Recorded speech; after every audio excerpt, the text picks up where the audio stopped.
Hello students, welcome to this lecture. So till now we have completed everything in unit number 1. So let me discuss about the content of unit number 1. So you can see here clearly uh, we have completed this fault in power system. You all know single line diagram we have studied. Okay. और fault कितने type की होती है, asymmetrical और symmetrical. उसके बाद हमने per unit system भी देख लिया और पर यूनिट सिस्टम के बाद हमने देखा कि अगर एसिमेट्रिकल सिस्टम में आएगा फॉल्ट तो क्या क्या होगा. तो फाइनली इस यूनिट में अब कुछ जनरल छोटी सी चीज़ें रह गई हैं, वो हम कंप्लीट करके अपने इस यूनिट नंबर 2 को स्टार्ट करने वाले हैं release from the next video. और अब मैं आपको एक छोटा सा रिवीजन करा देता हूँ. Look at these notes. Okay, so what this notes tells us.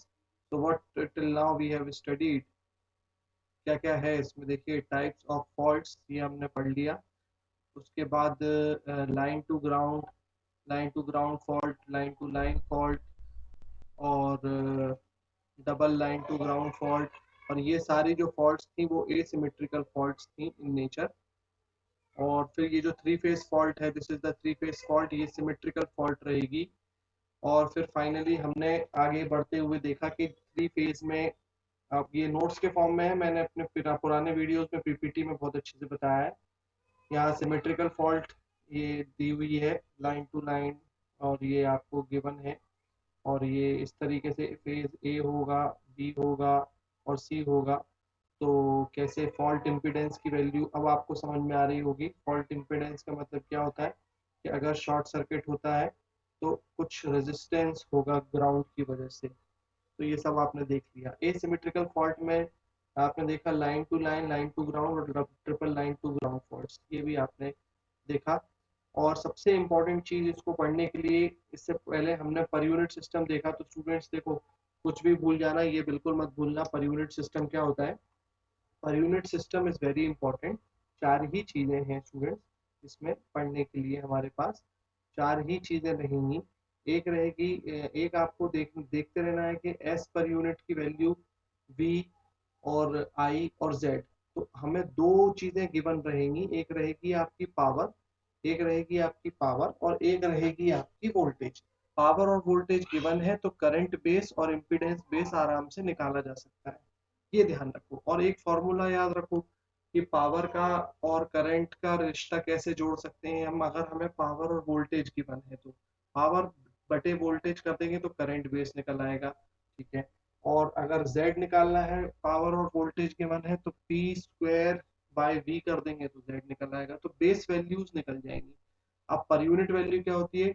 उस समय की जो एक्चुअल वैल्यू है divided by that base value is the per unit. अब कई बार क्या होता है, बहुत सारे जनरेटर लगे रहते हैं हमारे पास, तो हमें चेंज ऑफ बेस करने की जरूरत पड़ेगी.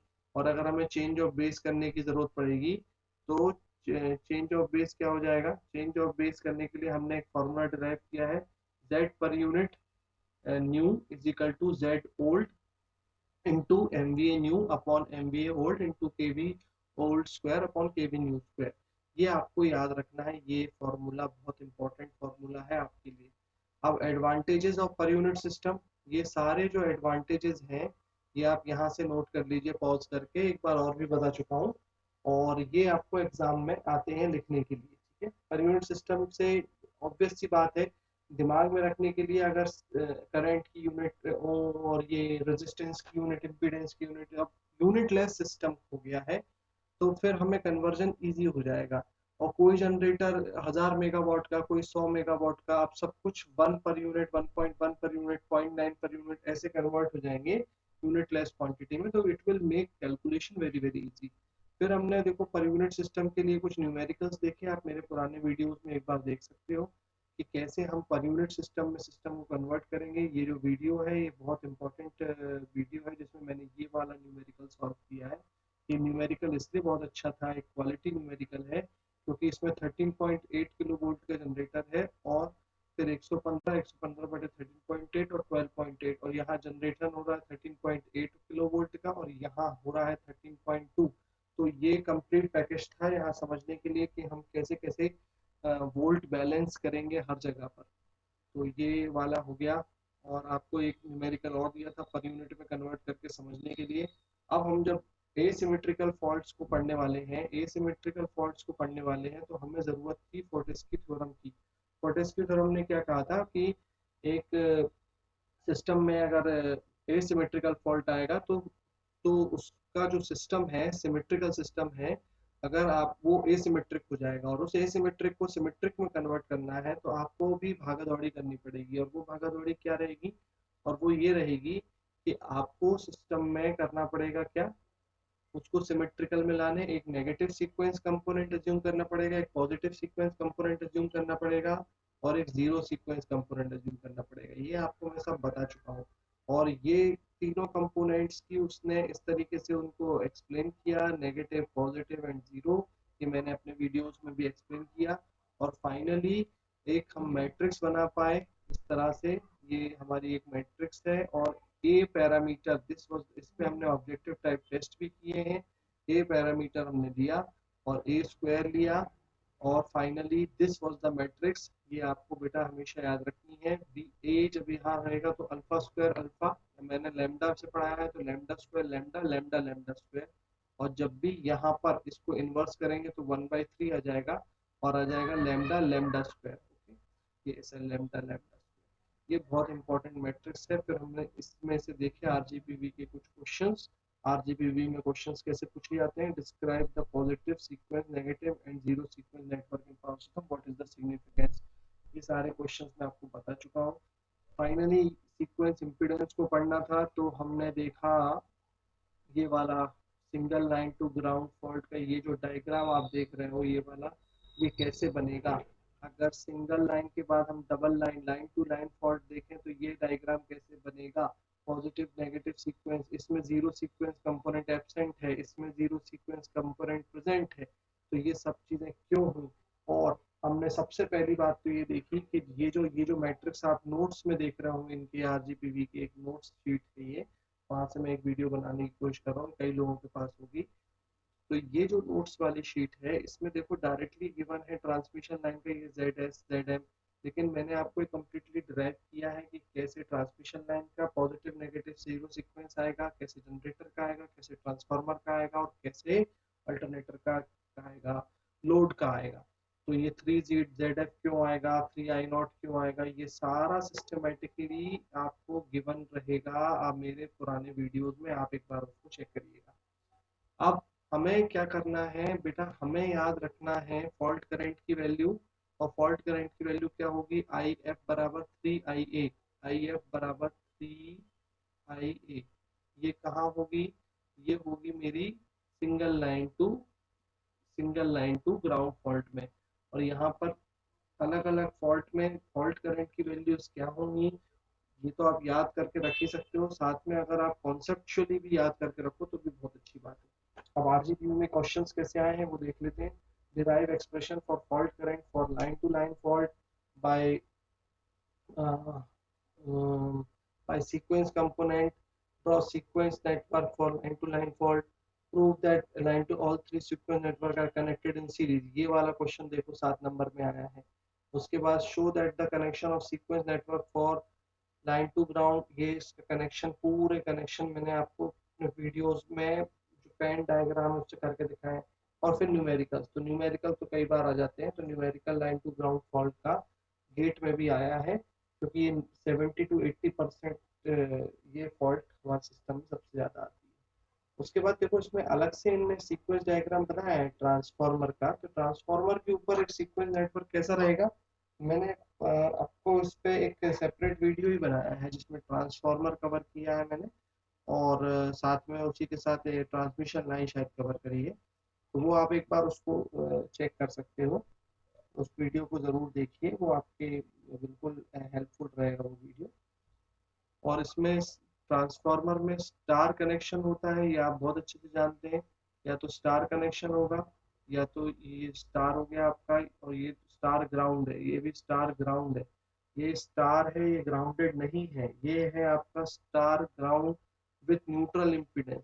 तो हर केस में आपको कैसा कैसा डायग्राम लेना है पॉजिटिव नेगेटिव जीरो सीक्वेंस का, वो मैंने आपको यहाँ पे समझाया है कि एक पैरेलल लाइन से यहाँ देखो, एक पैरेलल ट्रांसफार्मर के केस में इतने सारे पैरामीटर थे, star star star ground star star ground star ground delta star delta ground, मतलब there are so many thing. एक ट्रांसफार्मर को कैसे रिप्रेजेंट करना है ये मैंने आपको क्लियरली अपने पुराने वीडियोस में समझाया है। आज का वीडियो सिर्फ एक शॉर्ट रिवीजन है इस पूरे कंप्लीट उसका।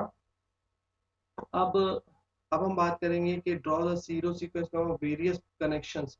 तो वेरियस कनेक्शन में आप 3 से 4 5 कनेक्शन को एक्सप्लेन कर दोगे तो आपका काम बन जाएगा। यहाँ पे 2014 में भी आया, आई एक्सपेक्ट कि इस बार भी ये क्वेश्चन आ सकते हैं।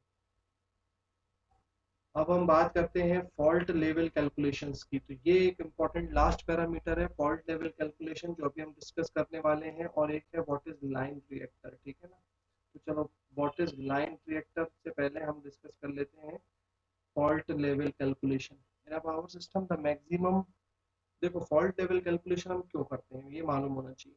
Fault level calculation in the power system is done to find the rating of a device. अब सर्किट ब्रेकर लगना है, अब फॉल्ट आया, शॉर्ट सर्किट करंट हुआ, तो इतना ज्यादा करंट हुआ तो फिर उसकी कुछ सर्किट ब्रेकर की कुछ कैपेसिटी होना चाहिए ना, हमें पता तो चलना चाहिए कि उसको झेल पाएगा कि नहीं। तो उसके लिए हम करते हैं फॉल्ट लेवल कैलकुलेशन, ठीक है ना। तो fault in a power system the maximum the fault current that can flow into a zero impedance fault is necessary to be known for switchgear calculations into a zero impedance fault। The fault level defines the value of the symmetrical condition। The fault level is usually expressed in MVA। मतलब MVA तो हो गई ना, किसी भी चीज की आपको यूनिट पता करनी है तो वो MVA में आएगी। MVA मतलब पावर, कितने पावर का वो अपन को सर्किट ब्रेकर रखना है जो उस पूरी फॉल्ट को सह सके और ट्रिप कर सके। अगर वो उसको सह के ट्रिप नहीं कर पाया तो अलग कनेक्ट डिस्कनेक्ट ही नहीं किया उसने सर्किट को, तो फिर सर्किट ब्रेकर का मतलब क्या निकलेगा। तो MVA fault fault level at a given point in MVA.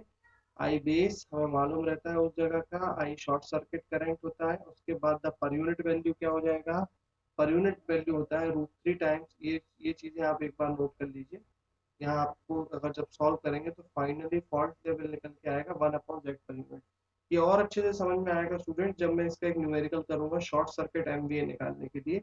Fault MVA equal to fault level per unit into ये बेस वैल्यू। तो बेस वैल्यू अगर हमें पता है, बेस वैल्यू से अगर हम पर यूनिट वैल्यू पता कर लेंगे, मल्टीप्लाई कर देते हैं तो हमें कोई तो ये मिल जाएगा फॉल्ट एमवीए। आप जानते हो बहुत अच्छे से, ये मैंने पढ़ाया हुआ है। Fault level in per unit की वैल्यू होती है fault MVA divided by MVA base. तो यहाँ पे आप फॉल्ट लेवल एमवीए पता करना है तो इसमें क्रॉस मल्टीप्लाई कर दिया, ठीक है ना। तो ये सिंपल सी चीजें हैं, यहाँ से आप ये नोट्स बना लीजिए। फंक्शन अब रिएक्टर क्या होता है ये हमें मालूम होना चाहिए। देखो ऐसे इस टाइप के डायग्राम में कंप्लीट ये जो डायग्राम आप देख रहे हो ये डायग्राम है किसी बस सिस्टम का। और ये देखो ये सर्किट ब्रेकर है, ये सर्किट ब्रेकर है। अगर यहाँ कहीं फॉल्ट आएगा तो हमारे फॉल्ट कभी किसी और साइड को, ये बस नंबर 1 को और बस नंबर 2 को कोलैप्स ना कर दे, इसलिए हमें इस जगह के जो सर्किट ब्रेकर हैं इनकी रेटिंग पता होना बहुत जरूरी है। और इनकी रेटिंग हमें पता तब चलेगी जब हमें पता चलेगा कि फॉल्ट का लेवल कितना है, इस फॉल्ट का लेवल कितना है। और इस फॉल्ट का लेवल हम कैसे पता करेंगे, इस फॉल्ट का लेवल हमें पता चलता है by short circuit MVA calculation. तो the current limiting reactor are used to perform the following function. अब ये करंट लिमिटिंग रिएक्टर क्या है, करंट लिमिटिंग रिएक्टर एक ऐसा रिएक्टर रहेगा जो सर्किट ब्रेकर में रहेगा जो कि फॉलोइंग फंक्शन करेगा।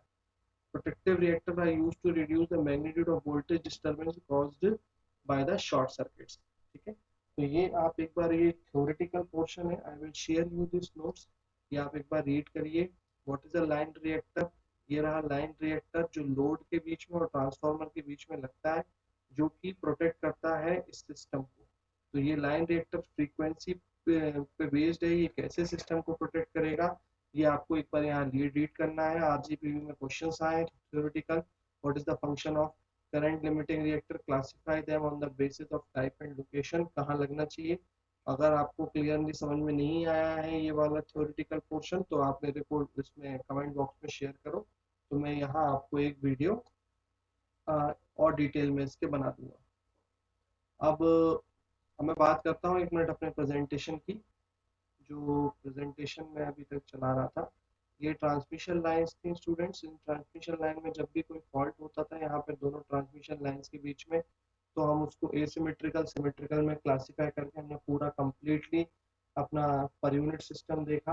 पर यूनिट सिस्टम में आपने देखा होगा, मैंने बता दिया था आपको कि power base, V per unit, I per unit निकाल, ये चार ही चीजें हैं, वोल्टेज, पावर, करंट और इम्पीडेंस। इनके फॉर्मूले अगर ये इस तरीके से याद रखे जाएं तो आपको और क्लियरली हमेशा याद रहेगा कि बेस वैल्यू अगर निकालना है किसी सिस्टम की तो कैसे निकालना है, और बेस वैल्यू के बाद एक्चुअल वैल्यू से बेस वैल्यू को डिवाइड कर देंगे तो पर यूनिट। तो पर यूनिट हमने पढ़ लिया था। इसके बाद हम चलते गए, फिर मैंने ये वाली मैट्रिक्स तो आपको बताई, पॉजिटिव नेगेटिव जीरो क्या होता है, और उसके बाद फिर हमने एडवांटेजेस बताए। तो जो मेन पोर्शन है हमारे यूनिट का, जो हमारे यूनिट का जो मेन पोर्शन है, मैं आ जाता हूँ